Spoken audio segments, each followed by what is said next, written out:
好大碌啊啦！呢一條綠油粗過手瓜嘅油炸鬼究竟係咩家科呢？單為呢個3斤半嘅水庫大魚頭就值得嚟多次啊！同埋呢塊叉燒真係好嫩滑啊！食俾人模仿暫時嘅嘢，超越今期珠海斗門之旅經過中山，試一試 Ken 哥朋友呢間中山好出名嘅粵菜館啊！珠海犯罪第一站，中山食個晏先。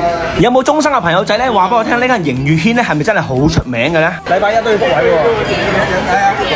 台山嘅三牙仔油浸嘅三牙仔啊！我普通食個中午飯啫，使唔使坐咁大間房啊？行個山頂行晒嗰啲健康水嘅。廣州係中學嘅同學嚟嘅，或者係連阿徐廣大佬同埋阿大家姐都捉埋出嚟啦。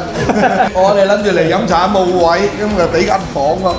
呢壺養生茶都唔係講笑啊！佢用咗清遠第一峰嘅野生靈芝，再加埋朴國昌嘅陳年老陳皮啊！而家啲後生仔咧，最緊要就係增強免疫力啊嘛！你睇佢點心，你望到啲咩嘢咧？我覺得佢好中意用綠色嚟做主調喎。師傅話呢一塊豬頸肉嘅叉燒咧，極為唔簡單嘅，佢用咗中豬嘅豬頸肉，然後咧淨係用兩邊。哇！我話咁犀利嘅，咁究竟係咩嚟嘅咧？佢就話叉燒。食呢塊叉燒之前咧，我哋要夾住一塊紫色嘅蘿蔔，然後更加令到佢鮮甜。唔識，有冇色素㗎？呢啲完全放心。呢啲係啲紫椰菜嘅，嗰啲紫椰菜識出嚟。中意食啲嫩滑蜜汁叉燒咧，呢塊叉燒咧係值得推介一下嘅。健康嘅理念，健康嘅飲食。呢一隻菌菇嘅雞咧，其實味道就好濃郁嘅，佢個菌菇帶少少鹹鮮味，如果佢起埋骨咧就更加之好啦。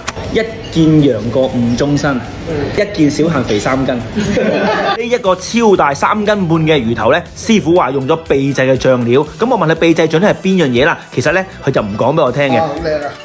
好明顯咧，佢係呃唔到我嘅。呢個咧就用咗雲南嘅木姜子，佢好似少少香茅嘅味道，所以咧我食得多嘢嘅話咧，佢係真係呃唔到我嘅。係蒸嘅魚頭嘅技術都唔少啦，炆夠熟嘅魚頭係好難蒸得嚟，95分啦。多謝。但係我媽咪見到咧，真係好開心，好興奮啊！老實講，廣州我真係食唔到一啲咁大咁滑嫩嘅魚頭啊！好滑啦！哇！呢個魚頭真係食完翻唔到轉頭啊！嚟到中山唔使食魚餃喎，食個魚頭咯，翻嚟。食魚餃。真係好食啊個魚頭。我以為我阿媽咧會菜炒菜咧，原來呢度咧都有苦蜜菜炒苦瓜喎。呢個苦蜜嚟㗎？唔係㗎，咁甜咩？有乜菜？香煎龜苓膏咧，唔該食過你舉手啊！黑掹掹呢嚿香煎龜苓膏啊！你試一試，旁邊輕輕賴劈煉奶，龜苓膏咧係好襯煉奶嘅。煉奶就係佢甜苦結合，佢多咗陣煎香嘅味咧，佢層次感會高咗少少啊！本來真係唔想食呢個三文魚蛋撻嘅，咦，有餡喎！但係聽見同我一樣有內涵咧，我嗰段要試一試。三文魚蛋撻啊！佢真係有餡喎，有少少話沙便味，同埋佢個皮咧都好酥喎，有少少卡夫醬，係佢皮食起身係得嘅，你試下。同埋咧，強烈推介呢個用咗綠色菠菜汁炸出嚟嘅油炸鬼咧，的確就係黑暗料理之中嘅極品啊！睇下入面，我想睇下入邊呢綠色嘅位呢啲咁樣。哇！唔使講嘢，一眼望到就知係靚啦。綠油油啊，真係嗱，夢寐以求又綠油油咁樣又。健康嘅油炸鬼。外酥內嫩喎。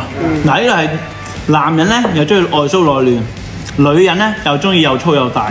呢個油炸鬼如果廣州有嘅話咧，唔該話聲俾我聽啊！然後咧，簡妹咧係俾一間大房我睇一睇，呢間大房咧就係 lift 直接上到嚟呢間房啊，絕對係私隱性特別高啊！最後真係忍唔住打包2條油炸鬼走啊！俾面點個關注咧〜